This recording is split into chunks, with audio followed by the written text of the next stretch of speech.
Welcome to 2024. Welcome to This Week in Missouri Politics. We are joined by the legislative leadership of the great state of Missouri, Senate President Pro Tem Caleb Brown. Thank you for the time. You bet. The man from Eastern Jackson County, Senator John Rizzo. Thank you for making the time. Thank you. House Minority Leader Crystal Quade from Springfield. Thanks for having me. And Dean Plocher, the guy we claim from the countryside of Town and Country. And Mr. Speaker, welcome. Thank you for the time. Great to be back. You gave a speech yesterday, laid out some priorities. What is going to happen in the Missouri House of Representatives this session? Well, the priorities I laid out are many of the priorities we accomplished in the House last year, but we're going to work on crime. The governor vetoed that bill. We're going to look on the vetoes the governor addressed, take those out. Hopefully we pass that crime bill that we worked on so hard last year.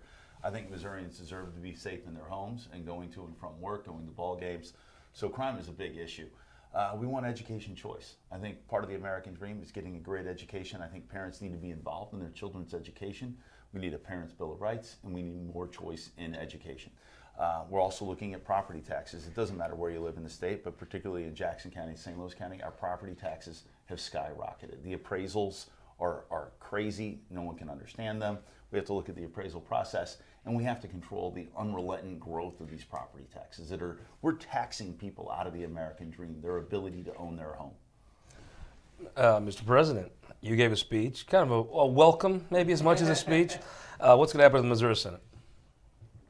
Ask me in 5 months. I don't know. No, I mean, Let me ask you this, what would success look like? I think success would be, everybody putting their egos aside and deciding that there are any number of things, all of the things that Dean mentioned, I agree with. There are plenty of things that we agree on. I explained it a lot in a lot of interviews yesterday. The rift in Republican caucus is less about the outcome and how you get to the outcome. They care, where we get in conflict is, kind of the majority of the Republican caucus has a traditional senatorial view of how you get to an outcome to get to a good piece of, public policy. There are people who want to take shortcuts and want to bludgeon people into submission. So if everybody can just throw that stuff aside and focus on the outcome, we can have a great session. I would say you're the minority leader, but I'm not sure you are. I think you're the Democratic leader, right? I go by a lot of titles. Those are some of the nicer ones. Some days you have the largest caucus in the Senate, right? Some days, sure. Yeah, I mean, look, I think we definitely have the most cohesive caucus in the Senate from time to time, and it definitely gets to a place to where our colleagues on the other side of the aisle get to fighting, and we do make a lot of the decisions in which way it goes because of the infighting. So give me something that would be actually a good thing you'd like to see happen for the state. I'd like to see a lot of the child care stuff that kind of died at the end of session last year due to the infighting. I'd like to see that brought back. Obviously, public education, paying teachers a livable wage. I mean, continuing to move in that direction is a big deal for us as Democrats, but just day-to-day life for Missourians should be front and center. I know we get into a lot of back and forth, like Caleb said, with egos and everything else in the Senate, especially on their side, unfortunately. But we just need to keep Missourians front and center and stop and put aside a lot of partisan bickering. However, if they do fight the whole time, I mean, there's worse things if you're the leader of the Democrats. Look, I get that a lot. Everybody, comes up to me, and I'm sure Crystal gets the same thing, that, oh, this is great for you guys. No, it's not. Look, I didn't leave my wife and kids at home to come to Jeff City 4 days a week to watch Republicans figure out who likes Donald Trump more, right? I mean, we came and we took an oath and ran for office to do stuff, right? To help working families, to help single moms, to make sure that there was a pathway for someone to pull themselves up by their bootstraps if they choose to. And, I get to come down here a lot of times and listen to Bill Eigel scream about something that we usually don't have control over. Yeah. So, look, I think anybody in my caucus is more than willing to work with whoever's ready to put Missourians front and center and create a good pathway to success in the state. Representative, what do you think? I mean, of the things you heard laid out, there's probably some of those things you could get behind, maybe tweak a little bit, right? Yeah, absolutely. I mean, I would echo everything Senator Rizzo said. The child care piece is a bipartisan effort that I know Democrats, we have been fighting for a very long time. Now we have the business community and Republicans, the governor, everyone making this a priority. Unfortunately, we didn't get anything done last year, so I'm hopeful we can do something in that space. I think education is going to be a hot topic. There are a lot that we disagree upon, but I do believe that there's some things that we can do within public education, paying teachers more, making sure that we have folks that we can employ across the state. But there's also things around accreditation and standards that I know folks on both sides of the aisle want to talk about. So I'm interested to see where that goes. You mentioned education, and you mentioned the chamber. it's really been interesting to watch the Missouri Chamber of Commerce. When the Republicans first took the majority, they were rock solid behind them. They kind of did a lot of the things the chamber wanted them to do, and now, as the Republicans get further and further out, I see the chamber lining with Democrats more and more. Yeah, it's been really great to continue to build that relationship with the Chamber of Commerce. I would say one of the biggest things is just the constant attack on small businesses and local control that we're seeing. That's a big part of the conversation that I'm having with small business owners. Is it also becoming a rural thing? I mean, if you're a man in rural Missouri, are you more worried about an urban Democrat or a suburban Republican? I mean, when it comes to benefits, I would be more worried about a rural Republican. Their hospitals continue to close because they refused to expand Medicaid for over a decade. We're going to have a fight over the FRA, which funds rural hospitals this year, whether or not there is pro-life language in it in a state that's already banned abortion. Can you tell folks that's going to get done, one way or the other? I can tell, yeah. I mean, look, it has to get done. I mean, it's billions of dollars to our bottom line in our state. I mean, I watched the entire Senate come together to stop the nonsense at the last hour on the congressional map. And I watched it on the FRA a few years ago.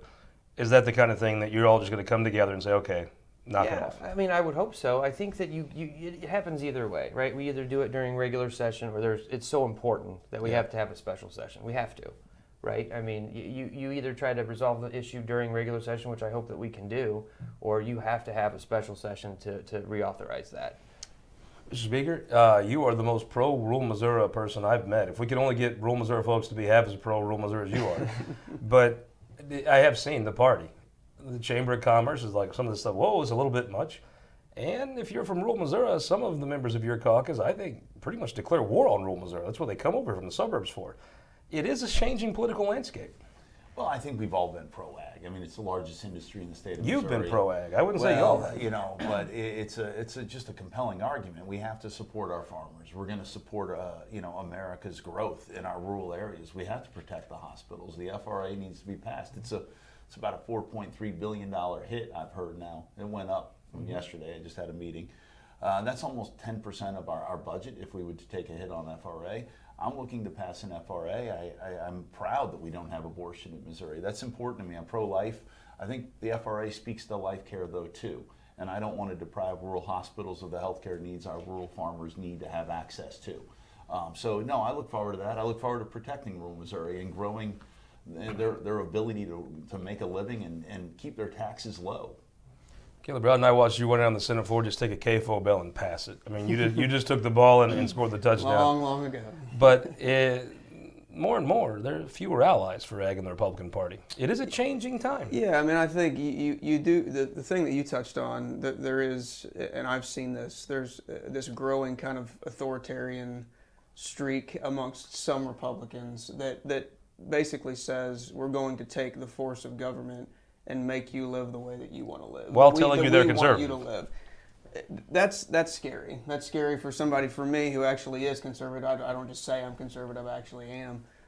It's scary to watch that. It's scary to lose, kind of traditional allies that we've had. I think for anybody who wants to see a healthy, vital Republican Party that's doing conservative things, you've got to push. You have to push back against that urge. There's an urge to do that because you saw it a little bit with Trump. You've seen it, you kind of on a national stage. But conservatism is not using the force of government to make people live the way that you want them to live. Conservatism is saying the force of government should be as minimal in the lives of individuals as humanly possible, which is why if we don't fix that, we will lose rural Missouri again and we will be in the minority. This is interesting, though. You lived a very interesting political career. I mean, you've ran races that are tight primaries, tight generals. You've won a general. Maybe by the numbers, you probably shouldn't have won. Yeah. Does that give you a different insight than some of your colleagues who just have to win a primary one time and they're done? Well, I mean, I think yes, it does. That's the short answer to the question. The longer answer to the question is, there is people who are conservative because it's how they were raised and it's what they believe. There are people who are conservative because it is the path of political expedience in that particular moment, right? And so, and I'm not going to prescribe motive because I don't know the motives of individuals. I know my motives. I know I'm conservative. When people call me all these, label me with all these things, I couldn't care less because I know who I am and that's all that matters. But there are people undoubtedly who are taking advantage of, in our party, in my party, who are taking advantage of the fact that people only pay attention when somebody's yelling and screaming. People are taking advantage of that, and I think that's unfortunate. Senator, you've watched an interesting thing that's happened in eastern Jackson County. I mean, I've never thought of Jackson County, any part of it, except being Democratic. But Donald Trump has changed the board a little bit. Your district went from you had to win the primary to now you could very possibly be replaced by a Republican. Yeah, look, I think it's going to be a competitive district. I definitely know that it's one of the top ones that we're making sure stays blue. I definitely think that we Why is that? Why has that changed? Why has it changed? Oh, I definitely, I don't know, honestly. I think that I agree with Caleb to some regard. You have a contingency, and I don't know if it's a Democrat or Republican, but you have a lot of people that are just angry. Yeah. And they are upset, and I think that this national media has got them riled up, and give Donald Trump and the Republican Party in that MAGA extremism credit. They play to that anger. And I think that has, introduced them to a lot of people that otherwise wouldn't have voted Republican. It was an interesting phenomenon. During the time I've watched you totally, I don't want to say remade, you created the Democratic House campaign arm.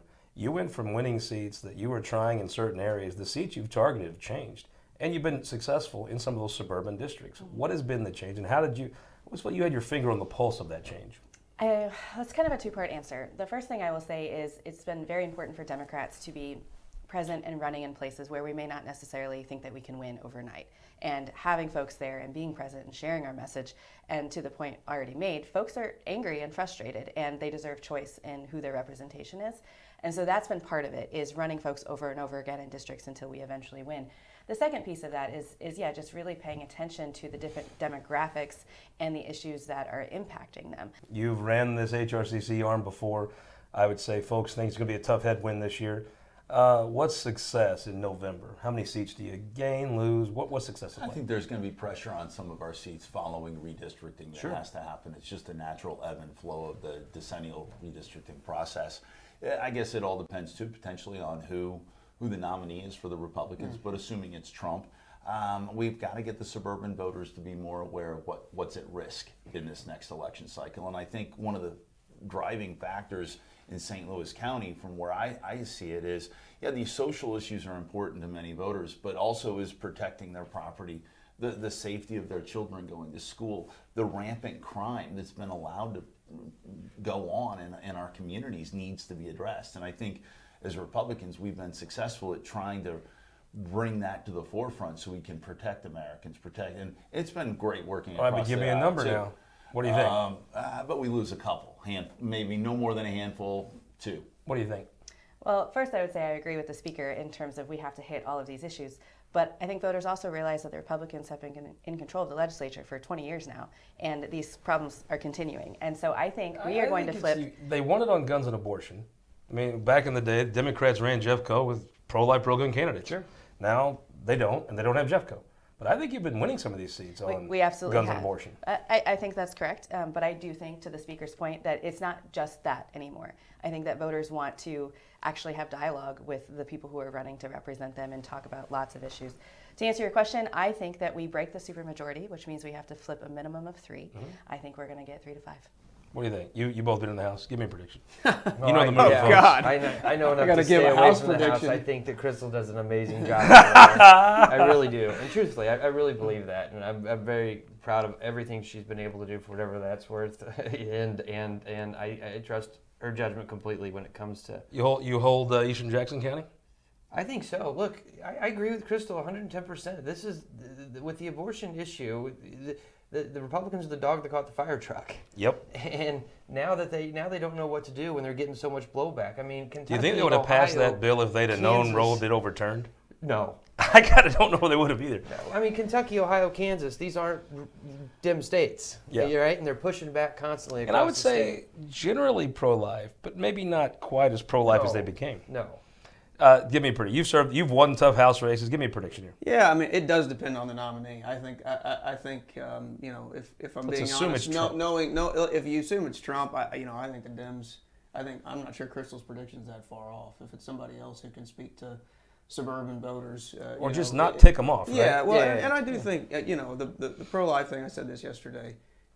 I think 65%, maybe even 70% of Missouri would say audibly, verbally, that they are pro-life. I agree. The degree that they consider themselves to be pro-life, how high it is on their priority list relative to crime and all of these other things, that varies a lot. I think that's what Republicans get.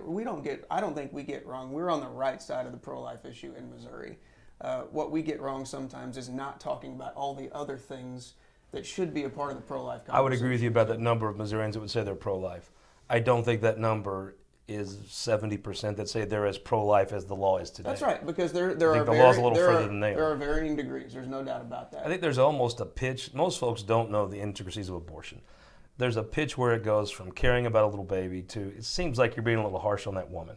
And it feels like the Republicans have kind of went to that second phase. I don't know that I agree with that yet. I mean, I do think the Mike Moon bill and some of these things that most Republicans have already said is ridiculous and lacks compassion and lacks, from my perspective, why I'm pro-life is why I think that Mike Moon's bill is ridiculous, is because you actually are. Tell folks what it is. It basically allows for folks to be put in jail for murder if they abort their babies. Yeah, so I think there's a case to be made that, and I said this in my opening speech last year, the pro-life cause is much, much bigger than just fighting to make sure the babies stay alive. Well, pro-choice, are you going to get a ballot measure? It seems like that's harder than it has to be. Well, Secretary of State Jay Ashcroft continued to try every tool in his playbook to lose in court and to continue to lose, but it did delay the process. It doesn't feel like the pro-choice folks are united. Well, I think that there are multiple versions moving forward. Will one get through? I think so. I think if you actually get it together, somebody can. I mean, it seems like that's what the Democrat Party's lacking in this state. It lacks that person to say, okay, damn it, this is what we're going to do. If somebody does that, I think a reasonable thing passes by a lot, right? I think absolutely we're going to get something done. I'm still very hopeful about it. I will say what's interesting about what I like to say about the Democrats is, we are a big tent party and we have lots of varying perspectives on this issue and what will pass and what won't pass. And to the senator's point, the pro-choice issue is the same. We have varying degrees of where folks believe this should fall. Somebody going to say, damn it, this is what we're doing and roll? I think it's been said. I think that Democrats in general, definitely everyone over there, in my opinion, wants something to get on the ballot. Will something get on the ballot? I don't know. Honestly, I would have said hell yes up till about now. I'm like, I think the fact that it's not getting on the ballot is a bit of a failure. So, I mean, if it doesn't get on, it's a failure that Democrats need to figure out and own and try to figure out how we can change that in the future, because the water is ripe for. I mean, it is ripe for this to be turned back. Well, session can't start today until these folks get to the Capitol, but they're going to stick around with us for the next segment. But first, before we go to break, go to showmissouri.com. This is Missouri one county at a time. Went down to Texas County. My old buddy Robert Ross.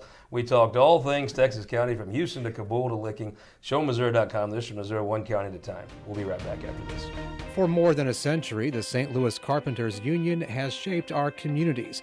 Through trusted alliances, we deliver skilled professional craftspeople, while our business partners provide the kind of quality jobs that keep our economy humming. It's a blueprint that has worked since 1882. Turning Missouri into a right-to-work state stalls progress, wipes out jobs, and kills momentum. Right to work is wrong for everyone. Let's keep Missouri moving forward. Visit carpdc.org to learn more. Missourians know that big futures have small beginnings. That's why over 86% of Missouri voters believe early childhood education is essential to success later in life. While almost every voter agrees expanding access to childcare will attract jobs and help more parents succeed at work. And more than 7 in 10 Missouri voters say improving early childhood education will make our communities safer. Find out how you can help grow Missouri's bright future at mochampionofchildren.com. Data captured by our state-of-the-art monitors helps us pinpoint the timing and location of severe weather more accurately and respond to trouble more quickly. Ameren Missouri's investment in smart technologies like this is one way we're improving reliability and restoring power faster than ever. Responding to trouble before trouble hits. That's energy at work. Ameren, Missouri. Welcome back to Week in Missouri Politics. We are kept around by our legislative panel of esteemed leaders. Senate President Caleb Brown, thank you for sticking around. You bet. Senator Rizzo, appreciate it. No problem. Representative Quade and Speaker Plocher, thank you for sticking with us. Let's talk. You've talked IP reform to the point, that's initiative petition reform. I think there's about 197 votes for IP reform until you have to decide what you're going to change it to, right? That seems to be the case. Tell me what would be a good move to change it to. Well, there's two competing versions of it. And regarding IP reform, I think we need to specifically address the constitutional IP reform. I'm not looking to address the statutory IP. Constitution, I believe, is a sacred document. I believe it needs a higher threshold to get across the line to pass it. As we were speaking of earlier in the program, a lot of outstate money is coming into Missouri, and that's forcing Missourians to digest what out-of-state interests want to have happen in Missouri. And I think Missourians should determine our own destiny, and we should have transparency, and these documents need to be better explained on why we're changing our Constitution. What's the number? What should that number be? I'm flexible as to that. You know, I mean, I but think, your opinion. If somebody had you I'd love 60%. I can live with 57%. I could live with 54% if, in fact, it's done the right way. I don't like also paying people outside of Walmart to collect signatures when you're merely trying to get your car, you want to put your groceries away, and they're like, hey, would you just sign here? I don't think that's appropriate. It's interesting. Sure. Right now, to get on the ballot, it feels in my gut it's a little too easy to change the Constitution. Okay. And it's a little too easy once the folks pass a statute for the legislature to go in and say, no, you didn't mean that. But I do think right now you have to get signatures in 6 of 8 congressional districts. Mm-hmm. And let's be honest, if you're at Hy-Vee out in Lee Summit, folks are more common, they'll sign a piece of paper. If you're at Hickory Log in Dexter, ain't nobody going to tell the government where they live and sign a piece of paper. Sure. Shouldn't you just make them go to all 8 congressional districts? I think that the process is fine the way it is. I do. I think that it has let the Republican majority off the hook on a lot of issues that they would have otherwise not taken up. I think that if you change the process and make it harder or stymie the people's ability to put stuff on the ballot, the next thing they're going to do is change the legislature. I think there's 2 people that would love to see a big change in the legislature because so why don't you let them do it? I think that there are some ideas of I maybe have posed that question to some people before. Senator Rowden, I mean, it does feel like it's too easy to change the Constitution, in my opinion, but it's also too easy for the legislature to go take a statute enacted by the people and just throw it away. Yeah, I think I don't disagree really with what anything that's been said up until now. I do think we as Republicans, and I know that I'm only one of a bunch in Jefferson City, but I do think we have this tendency to do whatever we want to do, and then we try to figure out a way to justify it on the back end. I do think part of the IP conversation, and I've said it, the threshold change is something that I get behind, but part of this conversation has to be you got to have your finger on the pulse of what the people who sent you there want you to do, and if you get it wrong. Part of the reason why we can justify the things that we've done is because we get sent back here every 2 years, every 4 years. I voted for and passed the heartbeat bill, was instrumental in that, and then got reelected in Boone County, right? So Boone and Cooper, and I don't regret anything that I did there. But I do think there is a more global conversation where Republicans have to say, look, we want to make sure that we're doing. We want to be in lockstep with the voters. I think we are more times than not, but I do think there is this urge, this tendency, this nudge that we feel amongst the kind of the authoritarian side to say let's change the game. You got to be careful because at some point you're going to be on the other side of the aisle. What do you think? What's the right number? I think it's exactly fine how it is. We've been using this for a very long time. Citizens obviously like the ability to utilize it. What I will say that is interesting to me is I hear the conversation often about outside money. None of the bills proposed address that at all. So if that's the problem, why are we not talking about that? Instead, what we're talking about is taking away Missouri citizens' ability to hold us accountable and work around us. What's the logic in it being the same number for a statute and to put something in the Missouri Constitution? It's the same number for us as well. I mean, why should we be held as elected officials to a different standard and think that we should be able to come here and serve and have these fancy titles by 50+1, but that citizens shouldn't have that same ability? But I mean, the Constitution is a more weighty document than a statute, right? I mean, one trumps the other one. Why would the number be the same? I believe that it should be, and I don't think we should change it. I think that citizens should have the ability to make adjustments to their state constitution if they want. Prediction time. Will Senate and House Republicans agree on an IP reform they both can support? Not whether you pass it. Can you come to a plan you both feel good about? I mean, at this point, it's too early to tell. I honestly don't know. What do you think? Well, the House is going to pass something. I believe you. I believe that. What do you think? Well, can they come together? Just the two causes in the House and Senate. Can they come to a plan? If we can pass a budget and the federal reimbursement allowance, I think that we should call it a win and not expect anything else to get done. What do you think? No. I no, think I so, don't. too. I think some people in that Senate caucus that talk about it the most don't want to have an agreement. Yeah. An agreement's not what they're looking for. No. Give me a prediction of something that actually does happen this year. We'll do crime. We'll get at least open enrollment, hopefully maybe a little bit more of an aggressive package for school choice for parents. They get to the state Senate. Crime maybe gets there. That makes sense, right? Look, I think that we have conversations. I have a good relationship with Dean. We've had conversations towards the end of the session a lot of times. Obviously, Caleb and I work together every single day. And so, I mean, look, we will continue to see how the session evolves on all these issues, especially when it comes to crime and education. But, we'll see what the Senate floor looks like Monday. I did hear some speeches today, yesterday to open up session. Basically, Senator Shore said, I'm here now to not worry about statesmanship as much. I want to just pass what I want. I want it now. Senator Eigel wants to do a lot of things. I found it interesting. He said he's going to start pushing immediately. I don't know what that looks like, but some of these things don't have 18 votes, right? They just don't. Yeah, I mean, you just can't. With all due respect to my friends in the House, I mean, it is a House view of the Senate. You've sat over there, right? You know what it's like. I know exactly what it's like, and to think that you can bludgeon your way into a place of success in the Missouri Senate, and to say things on the floor like, and I have a good relationship with Senator Shore, to say things like, I'm done with statesmanship. I think it just speaks to a disconnect between what is real in that building and what is real on Twitter. Well, they're about to disconnect us from the show, so with a minute left, 2 on the week. I'd say KMOX Radio's Fred Bottom. Just got guy. Elected to the Sports Hall of Fame.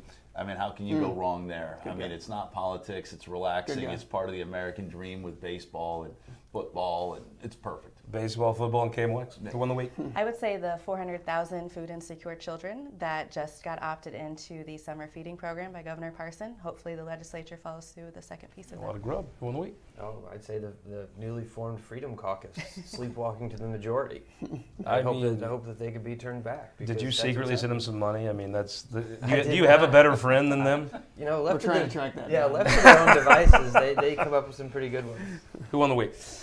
I'd say anybody who opened a betting app in Kansas or Illinois and bet on a filibuster in the first 30 minutes of Senate Wow, session. I mean, right out of the gate. And I thought it was the greatest filibuster. We're not going to filibuster everything this year, but we're going to start with the We're filibuster. going to do it, yeah. I'm going to say former Mayor Francis Slay and former Senator Dan Hageman went on the MoDOT Commission. The biggest public works project in the history of the state. The rebuilding of I-70 is going on. There could not be 2 better Missourians to be on that commission at this pivotal time.